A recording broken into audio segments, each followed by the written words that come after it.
భాషిణి ఆమె, మహామనిషి ఆమె, నిర్మలమైన చిరునవ్వుతో నిశ్చలమైన సంకల్పంతో దేశ ఆర్థిక చక్రానికి దిశానిర్దేశం చేసే శక్తి.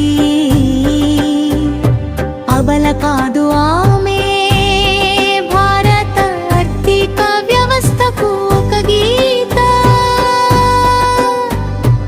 ఒక గీత. తమిళనాడు గడ్డపై పుట్టిన ధీరవనిత, తెలుగు కోడలిగా మన ఇంటి ఆడపడుచు.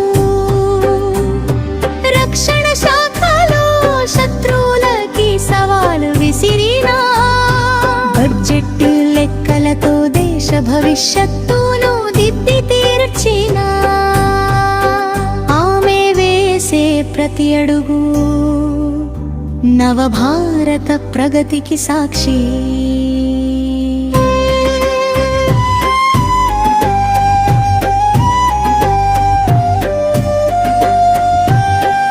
చీర కట్టులో భారతీయత, పార్లమెంటు వేదికపై బాంధాటి ప్రతిభ.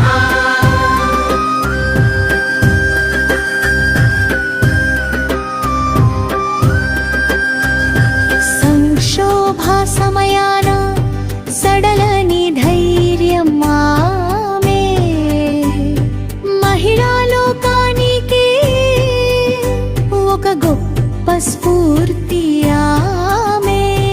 అంకెల్లోనే కాదు, కోట్లాది ప్రజల ఆకాంక్షల్లో నిలిచింది ఆమె ఓ అచంచల నాయకురాలిగా.